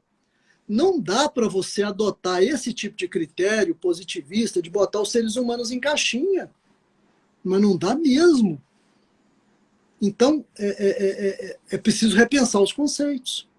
Esse conceito tinha muita validade no século XIX. Por quê? Porque, como eu disse, é epistemologia das ciências naturais. Ciências sociais. Vai na sociologia, vai na antropologia. Antropologia que estuda as comunidades indígenas, Rafael. Pergunta para um antropólogo que estuda comunidades indígenas se eles enxergam os indígenas, os povos chamados povos originais, que a gente chama hoje de povos originais, como primitivos no sentido de inferiores. Pergunta se algum deles tem essa visão. Pergunta se algum deles olha uma tribo e acha que aquela tribo é inferior à nossa sociedade. Até porque os valores de solidariedade e de união que eles têm, de identidade que eles têm, são muito superiores aos nossos. Então, acho que a gente tem precisado, para melhorar as nossas condições de habitabilidade e de relação com o outro aqui no planeta, inclusive o modo com os seres humanos, né? A natureza, o modo como eles se relacionam com os animais é muito superior ao nosso. Reconhecer essas coisas, e aí a gente não precisa nem de nos colocar numa posição superior e nem de colocá-los em posição... É desnecessário fazer essa... E temos muito a aprender uns com os outros e temos muito a respeitar uns aos outros. De forma que é perfeitamente possível a gente simplesmente negar o texto Teoria da Beleza, publicado no Obras Póstumas, aquele texto de Kardec horrível, com ampla tonalidade racista, profundo preconceito com as populações africanas. O negro pode ser belo para o outro negro, como um hotentote é belo para o hotentote, mas não tem os traços finos de uma beleza superior como tem a raça branca. Isso é um absurdo falar uma coisa dessa, inclusive de um ponto de vista espírita. Mas é preciso, nesse caso, então, não estabelecermos para o espírito, para a condição do espírito, essas separações ou essas distorções. Essas hierarquias, né, também, né? A gente fala muito na ética animal, na ética ambiental, que criticam muito o antropocentrismo, o especismo, que a raiz dessa excepcionalidade humana do mundo natural, ela é fruto dessa hierarquização das espécies, fruto Exato. dessa ideia de superioridade e inferioridade. Então a ética animal ela tem muito a contribuir nesse sentido também, para que, por exemplo, a gente consiga superar essa ideia do animal ser, o animal não humano ser inferior e do animal humano ser inferior. E se for assim, o que nós dizemos no móvel, e se for assim, que o espírita quiser continuar acreditando de que ele é um ser superior ao ser não humano, então que ele seja superior no mais servir, no mais se dedicar, no mais proteger, no mais cuidar, do que no mais violentar, do que no mais oprimir, como tem sido. Então é um caminho também interpretativo. Mas, Signat, 10h30, meu amigo. Né? A É, conversa vai longe. deixa eu Né? só concluir, então. Deixa eu só Uhum. concluir puxando isso que você disse, para dizer uma coisa com muita síntese, que eu acho que é uma coisa que você me perguntou quando você me convidou, Rafael, e que eu passei a pensar seria isso. Falou, olha, como lidar? Que espiritismo é esse que a gente pode colocar no sentido de nós superarmos essas dificuldades e essas limitações que a gente está identificando agora? Uhum. Eu diria para você que o conservadorismo e o dogmatismo eles devem ser superados em dois caminhos simultâneos: o caminho do pensamento e o caminho das práticas espíritas. Primeira coisa é abandonar a ideia de que doutrina e movimento são coisas diferentes. Perfeito. Essa é a Uhum. primeira. Abandonar essa ideia essencialista de que nós temos uma doutrina dos espíritos superiores que é pura e temos um movimento que é dos seres humanos impuros. Isso é de uma tolice absurda, que contraria todos os conceitos da linguística e das construções de linguagem. A doutrina espírita é uma construção linguageira e, como construção linguageira, ela é produzida por aqueles que pensam. O espiritismo é a doutrina dos espíritas. O espiritismo é o que os espíritas pensam. Quando vocês leem os livros, o espiritismo é aquilo que vocês pensam quando vocês leem os livros. O espiritismo não está nos livros, porque os livros eles são simplesmente sinalizações simbólicas. As pessoas que escrevem e as pessoas que leem atribuem sentido. Isso é muito importante a gente entender e é uma coisa já superada, inclusive, na linguística. O significado das palavras não está nas palavras, o significado das palavras está em É o quem que a lê, gente dá. está em quem escreve. Ele não vem das palavras para nós. Assim como quando você assiste essa live, não tem conteúdo nenhum saindo de mim e chegando em você. É você que atribui sentido a partir desses sinais visuais e auditivos que a gente emite. Tudo que a gente emite é sinalização. O significado é da pessoa para o mundo e não o contrário. Saber disso é muito importante para dizer que a doutrina espírita não está nos livros de Kardec. A doutrina espírita está no pensamento de quem lê, de quem estuda Kardec, de quem se interessa por isso. Então, a primeira coisa é separar essas coisas. Segundo, no plano da intelecção, no plano do pensamento espírita, recuperar o diálogo com o conhecimento científico. É fácil fazer isso? Não, não é. Nós podemos ter a garantia de que fazendo isso não vamos errar? Não, não temos. E é excelente a gente entrar nesse compasso de sabermos que toda e qualquer ciência que fizermos, que todo e qualquer espiritismo que pensarmos, será sempre do nosso tamanho, dentro da nossa cultura, dentro da nossa história. Nós só somos capazes de pensar o espiritismo que conseguimos. Ele está dentro dos nossos limites. Saber disso é extremamente importante para desdogmatizarmos o pensamento espírita. Allan Kardec é um autor fundamental. Ninguém, em nenhuma tradição filosófica, abandona o autor fundamental. Então não é dispensar Kardec, é estudá-lo profundamente, como dizem todos vocês. Mas estudá-lo e compreendê-lo dentro do seu contexto, entendendo que o contexto da França do século XIX não é mais o contexto que nós temos no século XXI. Entendendo que Havia equívocos científicos nos quais Kardec confiava, equívocos filosóficos nos quais Kardec confiava, e por essa razão há muitos conceitos espíritas que são equivocados à luz da ciência contemporânea. E isso é normal acontecer, não é só... Muito, nossa! Acontece com todo mundo. Mas que isso não significa dispensar Kardec. Assim como num curso de filosofia, Rafael, num curso de filosofia, ninguém consegue fazer um curso de filosofia sem ler Platão e Aristóteles. 2.600 anos atrás, dois filósofos da Grécia Antiga que deixaram livros formidáveis que fundaram a filosofia. Ninguém que no século XXI estude filosofia vai ficar sem Aristóteles e sem Platão, mas é perfeitamente possível fazer excelente filosofia contra Platão e contra Aristóteles, criticando Platão e criticando Aristóteles, reconhecendo equívocos e até ingenuidades em Aristóteles e em Platão. Porque esses filósofos geniais de 400 a 600 anos antes de Cristo, eles não tinham a informação que hoje uma criança de 10, 11 anos de idade na nossa sociedade tem. E ainda assim formularam grandes questões e grandes teorias filosóficas. Ninguém faz filosofia sem estudá-los, porque são atos fundadores da filosofia. Mas ninguém precisa ser socrático, platônico ou aristotélico para ser bom filósofo.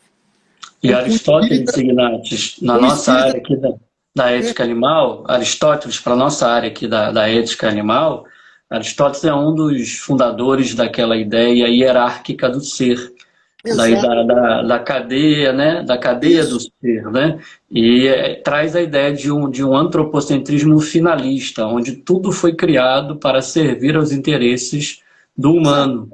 Né? Então a gente supera isso criticando Aristóteles. Aristóteles, né? Rafael, vocês estudam Aristóteles para criticá-lo. Isso. Mas a gente não abandona Aristóteles, porque na hora de compreender como é que essas ideias nasceram, a gente precisa dele. Exato. A recomendação, então, que a gente tem feito é que o espírita estude Kardec com essa mesma perspectiva. Estudar Kardec, compreendê-lo dentro do seu contexto, até para superá-lo. Tem determinadas ideias de Kardec que são as ideias do século XIX na França e que a ciência e a filosofia superaram. Hoje nós pensamos completamente diferente e estamos muito mais certos. Mas o pensamento da nossa época é o definitivo? Claro que não. É para continuar evoluindo e dialogando, não perder nunca o diálogo com a ciência. Então a desdogmatização teórica é por aí. Agora é preciso promover também a desritualização prática. O que significa isso? Significa não considerar que exista uma prática específica que seja aquela que seja legitimamente espírita.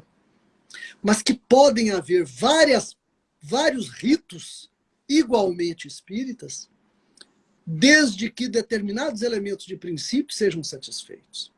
Então nós precisamos de dois princípios básicos. Um primeiro, no âmbito do pensamento, que é a racionalidade, e um segundo, no âmbito das práticas, que é a fraternidade e a solidariedade humana. Tudo aquilo que converge para um pensamento racional ajuda o pensar espírita. Por isso é importante dialogar com a ciência, porque não há nada mais racional do que a ciência e a filosofia na nossa época. E que são atividades profissionais. Não é qualquer um, não. Mas a gente precisa dialogar com eles. E no âmbito das práticas, tudo aquilo que converge para a solidariedade humana, tudo aquilo que converge para a fraternidade em todos os sentidos com o universo, pode ser caracterizado como espírita. Então, ser espírita é pensar livremente, pensar de maneira livre, ser livre pensador do espiritual, dentro de uma busca de uma sociedade absolutamente solidária, de uma sociedade justa, de uma sociedade fraterna. Todo o restante pode ser colocado em discussão, inclusive a obra de Kardec.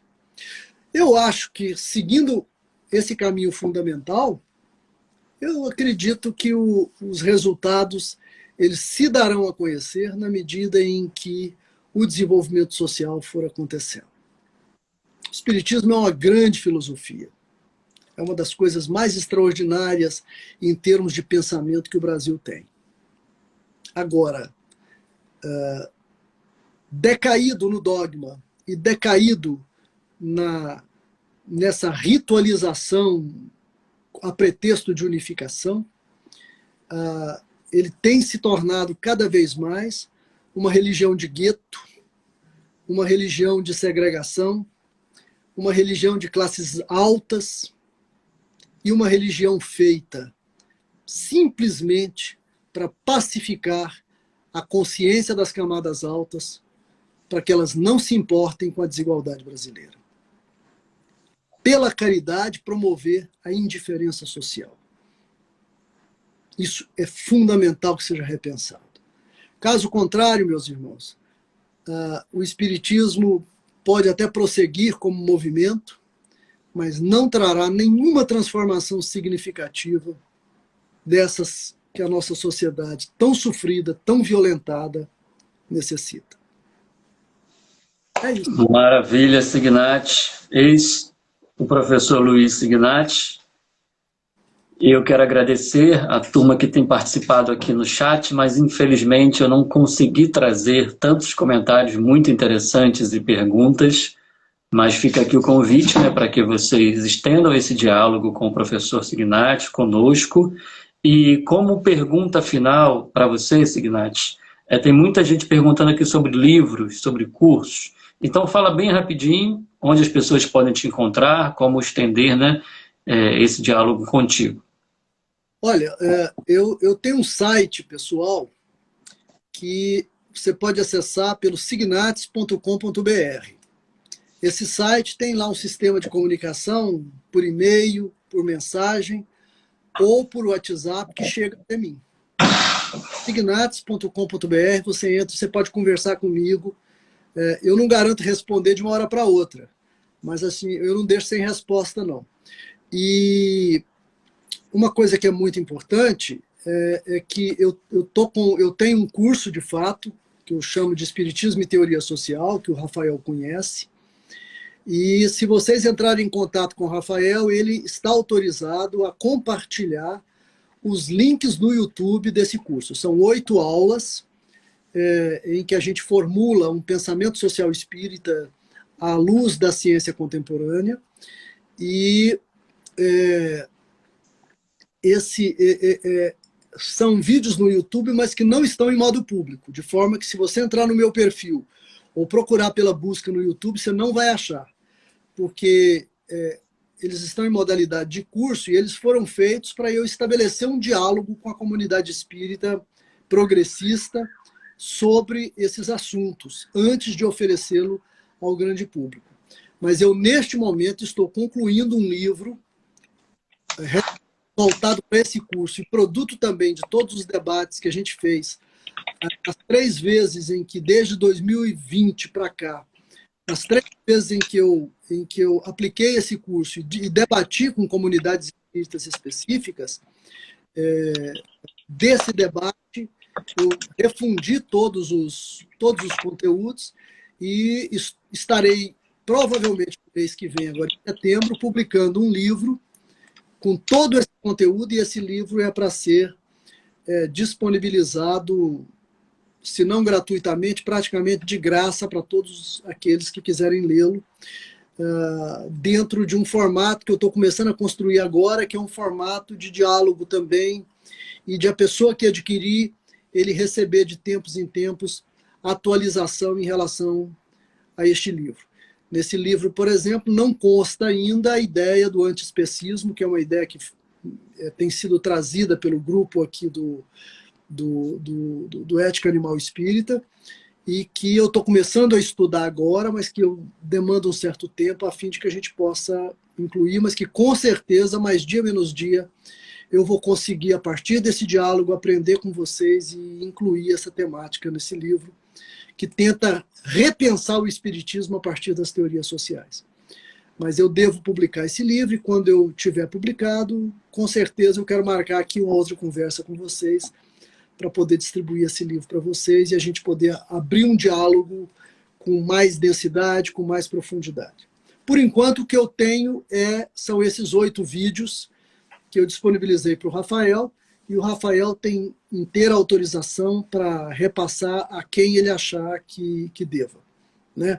Eu até falei para ele, solicitando, se possível, a única solicitação que eu faço é que alguma visão crítica ou alguma objeção que façam às ideias que estão nesse curso, que vocês me escrevam, que vocês digam, que vocês batam nessas ideias a fim de que eu possa repensar, a fim de que eu possa aprender. Né? A gente não tem a pretensão de fazer doutrina, não tem a pretensão de estar certo, não tem a pretensão de acertar em tudo, mas nós temos a pretensão de contribuir para uma discussão, esta com certeza, mais atual e mais consolidada do Espiritismo, e uma visão social do Espírito, uma visão social da espiritualidade. Maravilha. No canal do YouTube, os vários canais do YouTube por aí, tem lives com o Signati, tem palestras do Signati, tem palestras do Signati sobre o suicídio, na visão de Emily Durkheim, tem palestras do Signati sobre as leis morais e o espiritismo, tem palestras do Signati discutindo a questão da política no espiritismo, tem várias palestras do Signati que vocês podem acessar também pelo YouTube. Então eu escrevi aqui no chat que basta que vocês enviem um e-mail para o MOVE pedindo os links do curso que nós enviaremos, ou pelo direct aqui do Instagram, a gente também pode enviar para vocês por ali. Não deixem de pedir, Tom, é um curso realmente maravilhoso, fundamental, e que, nossa, né, o que o Signatis abordou aqui foi, acho que nem 10% do que ele consegue trazer, condensar lá nesse curso, né, que traz a ideia de uma teoria social no Espiritismo. Então, o livro é mais ou menos 20% e o curso é mais ou menos 20% do livro, para você ter uma ideia. Olha só, né? Olha só, toda a expectativa do livro. Né? Então, com a contribuição enorme que os espíritas progressistas me deram para refletir a respeito dessas coisas. Eu estou assim, extraordinariamente grato. Foram centenas de pessoas com as quais eu dialoguei. O primeiro curso foi ministrado para 84 pessoas, e os outros 2 eu já não tenho essa quantidade, mas foi uma quantidade também relativamente grande. E assim, a sofisticação das indagações, das objeções, das ideias, eu fiquei impressionado. Então, eu me enriqueci profundamente. Foi uma das coisas mais felizes, uma das experiências mais felizes que eu vivenciei nos últimos anos. Que maravilha. Signatis, eu aqui, Rafael, admiro muito as suas abordagens. Eu fico feliz e desejo que tenha cada vez mais pessoas fazendo abordagens críticas, assim, sociológicas, políticas, para ajudar o movimento espírita tão generoso, tão caridoso, a se autocriticar e a melhorar, né, esses pontos frágeis que precisam de melhoria para poder oferecer um projeto de sociedade mais que humana. Então, meu querido amigo, muito grato pela sua gentileza de vir aqui. Te desejo bom ânimo para que você siga fazendo essas pesquisas e a oferecendo de maneira tão fraternal como tem feito. Tá bom? Obrigado. Abraço grande, meu querido. Abraço a todos vocês, a cada um. Sintam-se abraçados espiritualmente. Muito, muito, muito obrigado. Um abraço, turma. Até a próxima. Teremos mais uma live segunda-feira, 21 horas, com o filósofo Luciano Carlos Cunha, que lançou um novo livro chamado Razões para Ajudar. E aí ele vai tratar da ajuda aos animais silvestres. É isso, um abraço e até a próxima. Sigamos!